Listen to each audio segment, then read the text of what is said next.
Bienvenue dans Incorporer, le podcast qui va t'aider à plus habiter ton corps et à mieux vivre ta vie. Je m'appelle Olivia Chival. Dans mon quotidien, je suis psychiatre, mais ici dans le podcast, il ne s'agit pas d'une thérapie et je ne délivre pas de conseils médicaux. Ici dans le podcast, je t'amène un peu dans mon propre cheminement, dans ce que j'ai appris dans mes formations, dans ce que j'apprends, dans ce que je fais pour moi, en fait. Et tu vas trouver dans ce podcast de la théorie, parce que comprendre, c'est important, et des pratiques, parce que pratiquer et expérimenter les choses, les vivre vraiment avec le système nerveux, avec le corps, c'est encore plus important. Et tout ça, c'est pour t'aider à créer un lien entre la tête et le corps. Bienvenue dans ce nouvel épisode où j'ai envie de parler un peu des relations. Alors, autant des relations amoureuses, intimes, que des relations de famille ou des relations avec des collègues ou des amis. Dans les relations, il y a plusieurs systèmes nerveux, entre guillemets, qui se rencontrent et des fois, on peut se retrouver en difficulté avec les autres personnes qu'on croise, qu'on rencontre dans notre vie. Et j'en ai parlé dans la dernière newsletter. Ce dernier temps-là, pendant mes vacances, j'étais un peu confrontée à ça, à des moments difficiles dans les relations, et j'ai vraiment consciemment expérimenté plein de trucs. Je le fais en général, mais là je pense que c'était une sorte de mini stage où on a expérimenté des trucs pour apaiser les liens et pour retrouver une communication fluide et du coup l'amour qui recircule, parce qu'au final, même si ce mot peut-être il t'active un peu parce qu'il est grand et peut-être ça te parle, mais au final, chaque être a envie d'être aimé et des fois, notre système nerveux est activé et c'est le contraire qui se produit. Je rejette l'autre alors que j'ai juste envie d'être en lien. Donc, dans l'épisode d'aujourd'hui, je vais te donner 5 clés pour refaire circuler la communication quand on n'arrive plus à se comprendre. Et avec tout ça dit, c'est parti pour l'épisode.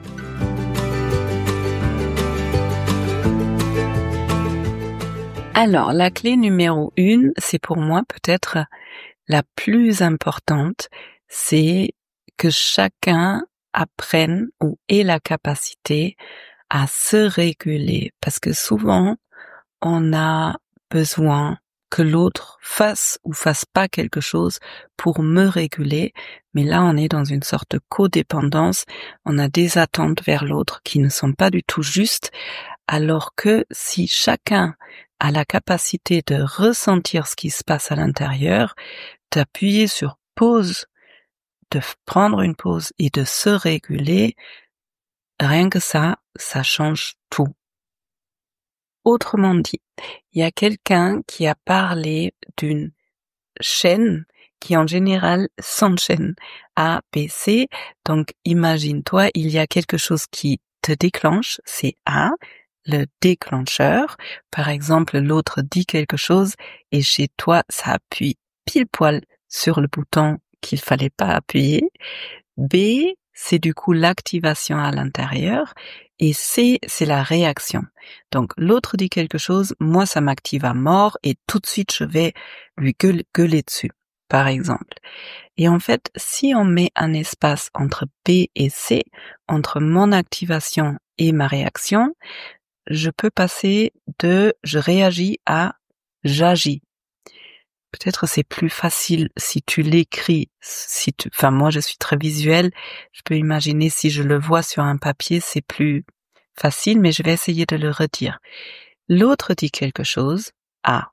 Ça déclenche une réaction en moi, par exemple, je commence à sentir que ça boue à l'intérieur, ça c'est B, et au lieu de tout de suite réagir à ce que l'autre a dit, donc par exemple lui gueuler dessus, je mets une pause. Et dans cette pause-là, entre P et C, je me régule. Alors, se réguler, ça peut prendre plein de formes différentes. Ça peut être juste respirer consciemment 3 fois. Rien que ça apaise déjà les choses. Moi, à quoi je m'entraîne là en ce moment, c'est de vraiment mettre en place un outil. Donc, ça demande à ce que je dise à l'autre, là, stop, j'ai besoin de temps. Et je vais peut-être sortir de la pièce, me prendre un espace et mettre en place soit les outils dont je vous parle beaucoup, donc des choses comme la respiration, différentes façons de respirer, par exemple 4-16-8, respirer dans le ventre, l'ancrage, ça peut être des choses comme ça, mais ça peut aussi être d'autres choses que je nomme peut-être pas encore assez dans ce podcast, comme l'EFT, c'est du tapping. Si tu connais pas l'EFT, c'est génial. Tu tapes EFT sur Internet, tu te trouves des vidéos et tu peux te faire accompagner par des vidéos. En fait, très rapidement, c'est une technique où on tapote sur des points d'acupuncture tout en disant des phrases et ça neutralise les émotions. C'est assez fascinant. Ça peut être se faire trembler, donc soit une séance de TRE ou tout simplement mettre ton corps à vibrer, à trembler, à secouer. Ça peut être 5 minutes où tu t'assois pour ressentir l'émotion vraiment physiquement dans ton corps. Tu vas commencer à nommer. Là, je pense que j'ai dû faire plusieurs épisodes de méditation guidée là-dessus, sinon je peux en refaire une. Mais sentir où est-ce que l'émotion vit dans ton corps, comment elle est, lourde, légère, est-ce que ça serre, est-ce que ça a une couleur, une température. Et puis, à partir de là, laisser ton corps faire des mouvements que ton corps a envie de faire. Ça permet à cette émotion de se mettre en mouvement, de bouger, de se transformer et idéalement, ton corps, il peut se libérer de cette émotion. Et ça peut être aller faire une course à pied, même 15 minutes, faire des pompes, donc faire du sport, activer ton corps, vraiment avec cette intention de libérer ton corps de cette émotion qui est là. Ça peut être danser, donc plein de possibilités pour que moi, je me régule. Et puis après, l'important aussi, c'est que je check avant et après, est-ce qu'il y a une vraie différence? Et si je me sens beaucoup plus détendue, là, je peux retourner voir la personne en question et reprendre une discussion où, comme je disais au départ, au lieu de réagir, là, à partir d'un endroit où mon système nerveux est apaisé et se sent en sécurité, je peux agir. La clé numéro 2, ça c'est, alors je l'appelle un temps d'écoute, et ça c'est une pratique que je trouve très belle, et dans des relations importantes, je trouve c'est intéressant de mettre ça en place de façon régulière, pas seulement quand il y a des conflits, mais comme une hygiène en fait. Ça peut être une fois par semaine, on se prend une demi-heure, on s'assoit et on se donne un vrai temps d'écoute. L'idée, c'est que chacun a un temps. Par exemple, mon ami parle pendant 10 minutes et moi, pendant ces 10 minutes, je ne dis rien du tout. En revanche, je suis vraiment présente et j'écoute et j'essaye vraiment de ne pas me distraire et de penser à autre chose, mais vraiment être présent et accueillir, créer un espace pour que l'autre puisse dire ce qui est important pour elle ou pour lui. Et après, on change et moi, je peux parler pendant 10 minutes sans que l'autre n'intervienne. Je trouve cette façon d'écoute intéressante parce que très souvent, on n'écoute qu'à moitié. On écoute, et moi, je parle de moi, on écoute tout en ayant tout de suite des idées, comment je peux répondre, comment je peux aider l'autre. Ah, ça me fait penser à ceci, cela. Et souvent, on est dans le « je veux réparer l'autre ». alors que l'autre a peut-être juste besoin d'être écouté. Ou l'autre a peut-être besoin d'un conseil et aurait besoin avant de laisser venir, de pouvoir exprimer tranquillement sans que moi j'interrompe toutes les 30 secondes avec mes idées. Et un truc, très honnêtement, qui est encore un peu difficile pour moi, c'est je donne un conseil seulement à partir du moment où l'autre me le demande. Et si vraiment j'ai l'impression que quand même là j'ai une idée qui pourrait être vraiment intéressante pour l'autre, au lieu de le lui balancer, je peux demander. Donc on est d'accord, pas dans les 10 minutes de l'autre, mais en dehors de cette pratique d'écoute, je peux dire tiens, il y a quelque chose qui me vient, j'ai l'impression que ça peut être intéressant pour toi. Qu'est-ce que tu en dis? Est-ce que tu as envie que je te le partage? Et là, l'autre, bien sûr, a le droit de dire oui ou non. Et si l'autre dit non, j'ai pas envie que tu me partages ton idée, eh bien, si ça m'active, je me régule et je respecte le choix de l'autre. Du coup, je dévie un peu. J'étais sur la clé numéro 2, qui est vraiment ce temps d'écoute, 10 minutes pour l'un, 10 minutes pour l'autre. L'idée, c'est aussi, dans les deuxièmes 10 minutes, ne pas répondre à ce que le premier a dit, mais laisser venir ce qui est important pour moi, vraiment partager à l'autre ce qui est là pour moi. Et bien sûr, ça peut être venu par ce que l'autre a dit, mais c'est pas une réponse. C'est pas un aller-retour. C'est je partage ce qui est là maintenant pour moi. Et du coup, j'ai quand même envie de faire une petite parenthèse par rapport à ce que je viens de dire avant. Donc, ne pas donner des conseils à l'autre si elle ou lui, il m'a pas demandé. En revanche, et ça je crois que c'est important un peu dans tout ce que je dis tout le temps, il est important aussi que je me rende compte qui j'ai en face de moi. Parce que si je suis en face de quelqu'un qui fait que se plaindre dans notre relation et qui ne fait aucun travail sur elle, sur lui, qui se remet jamais en question, le contexte il change, bien sûr, parce que moi je ne suis pas une poubelle non plus. Il s'agit à chacun d'avoir de l'espace et aussi à chacun de prendre la responsabilité de mettre en place en général des choses dont j'ai besoin pour être bien ou au moins pour m'occuper des choses qui ne vont pas, pour pas utiliser tout le temps l'autre comme un punching ball, une poubelle, toujours me décharger sur l'autre. Bref, mini parenthèse. La clé numéro 3 qui vient de la communication non violente, CNV, communication non violente, super intéressant. Si tu ne connais pas la communication non violente, je te conseille cette approche. Mais ma clé toute simple, c'est de parler en je. On a tendance à toujours dire mais toi tu fais ça et quand toi tu fais ça, il se passe ta. Tu penses que de. Donc à chaque fois que je dis tu, et surtout quand je suis dans la reproche, ce que l'autre fait ou fait pas, ce qui me fait du mal, eh ben c'est comme une agression et donc l'autre peut, pour se protéger, que se fermer, ce qui m'amène nulle part. En revanche, si je parle de moi je me sens triste parce que nous ne passons pas assez de temps ensemble, parce que ceci et cela.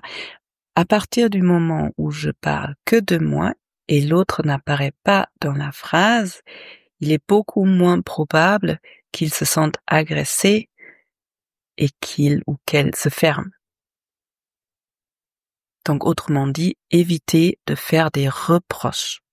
Et là du coup, j'ai envie de faire une petite annexe, donc 3A, c'est poser des questions. Au lieu de faire des reproches ou de juste dire des trucs, prendre aussi le temps pour poser des questions. Pour toi, c'est comment? Comment toi tu vis les choses?